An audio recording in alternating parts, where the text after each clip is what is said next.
नमस्कार दोस्तों, आप सभी का स्वागत है टेक मंडली चैनल पे।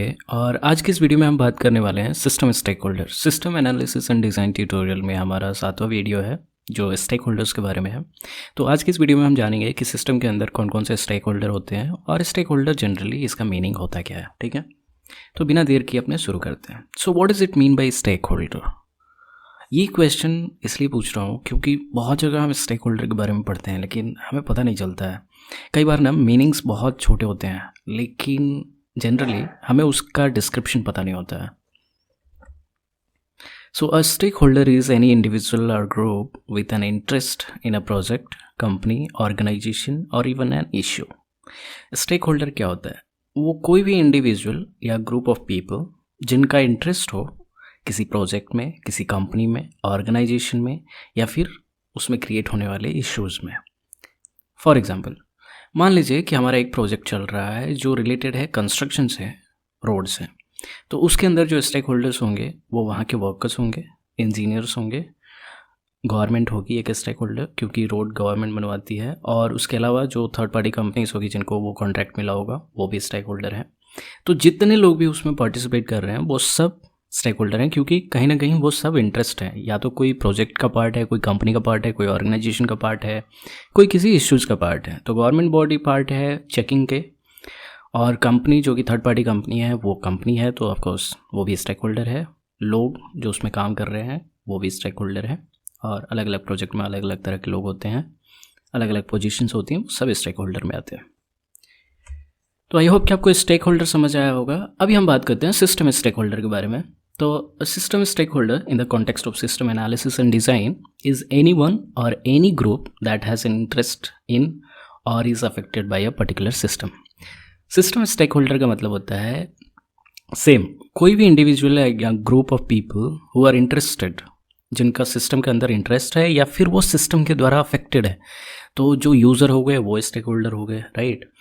जो उसको डेवलप कर रहा है वो स्टेक होल्डर हो गया, जो कंपनी है, जो ऑर्गेनाइजेशन है वो स्टेक होल्डर हो गया। और जब ये सिस्टम डेवलपमेंट में जाता है तो ये एक तरह का प्रोजेक्ट होता है, उस प्रोजेक्ट में जो जो लोग भाग लेते हैं वो सब स्टेक होल्डर है।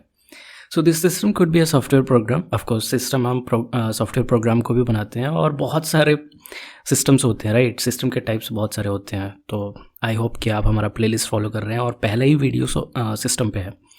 तो system could be a software program, it could be a business process, और ये एक फिजिकल मशीन भी हो सकता है।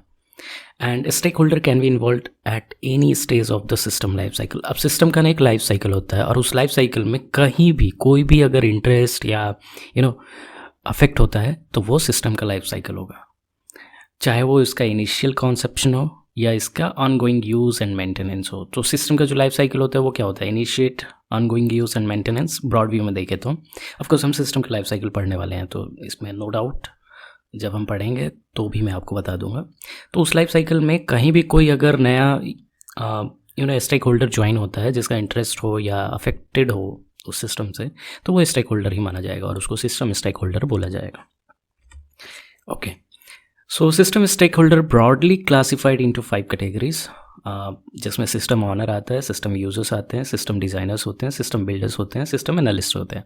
अब देखिए, सिस्टम स्टेक होल्डर हमने पढ़ लिया, लेकिन स्टेक होल्डर अलग अलग रोल के होंगे ना।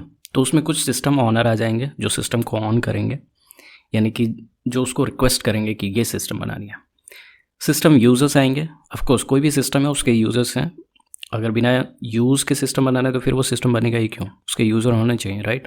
सिस्टम डिज़ाइनर्स जो सिस्टम को डिज़ाइन करेंगे, सिस्टम बिल्डर्स जो सिस्टम को बिल्ड करेंगे, सिस्टम एनालिस्ट जो सिस्टम को एनालाइज करेंगे। अच्छा, यहाँ पे डिज़ाइनर एंड बिल्डर छोटी कंपनीज़ में दोनों रोल एक ही इंसान कर देता है, लेकिन बड़े ऑर्गेनाइजेशन में ये दोनों अलग अलग हैं, तो इन बात का ध्यान रखिएगा। और स्टेक होल्डर इन्हीं में से कोई एक या इन सारे रोल पे किसी एक रोल पे होगा। ओके, मल्टीपल रोल भी हो सकते हैं, जैसे सिस्टम डिज़ाइनर सिस्टम बिल्डर भी हो सकता है, सिस्टम ऑनर भी हो सकता है, सिस्टम यूज़र भी हो सकता है, हु नोज़। तो स्टेक होल्डर इनमें से ही, इन्हीं कैटेगरी में से कोई एक होगा जिसके पास मल्टीपल रोल्स होंगे। ओके, तो ये आपको समझ आ गई। स्टेक होल्डर का मतलब क्या? उस सिस्टम का पार्ट जो उस सिस्टम में या तो इंटरेस्टेड हो, कहीं पे कोई काम कर रहा हो, या उसके द्वारा अफेक्टेड हो। इसके अलावा कोई भी नहीं होता जो स्टेक होल्डर हो।